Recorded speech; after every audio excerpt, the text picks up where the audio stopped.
Good morning. आजची दिवसाची सुरुवात थोडी लेट झालेली होती. बाहेर बसून इथं साबुदाणा खात होते आणि सरळ रात्री इथे स्वयंपाक करायला आलेली होती मी. इथं मी बिर्याणी करत होते, अशी साधी सिंपल.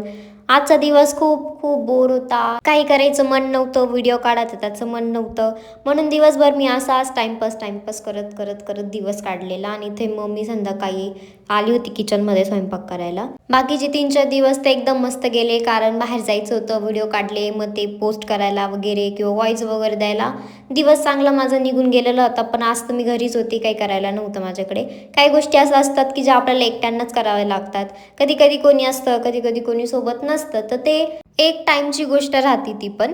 आणि या टाईममध्ये एक तर दोनच गोष्टी होतात. एक तर आपण खूप खचून जातो आणि एक तर आपण खूप स्ट्रॉंग बनून जातो. असं समजा की आपण या टाईममध्ये खूप आणि खूप जास्त समजूतदार बनून जातो, जे की आपण जास्त आर्ग्युमेंट करत नाही काही गोष्टींना. काही गोष्टी एकदम व्यवस्थितपणे समजून आपण त्या गोष्टी इग्नोर म्हणजे सोडून देतो त्या गोष्टींना. बरं ते जाऊ द्या. आणि ते रात्री आम्ही आमच्या इथे पप्पी आहे छोटे छोटे, तर त्यांना इथं दूध द्यायला आलो होतो. आणि त्या चंद्र बघा किती सुंदर दिसतोय. म्हणून म्हणता माणसांनी नेहमी एकटं राहावं, मगच माणूस सुंदर दिसतं, असं मी कुठेतरी ऐकलेलं होतं हे. आणि इथे दीदी पोळी पण घेऊन आली होती त्याच्यात टाकून द्यायला. आणि आज त्यांना आम्ही जेवण द्यायला आलो.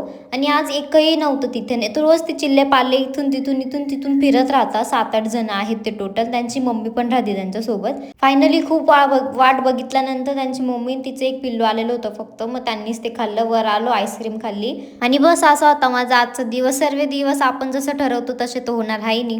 बाय.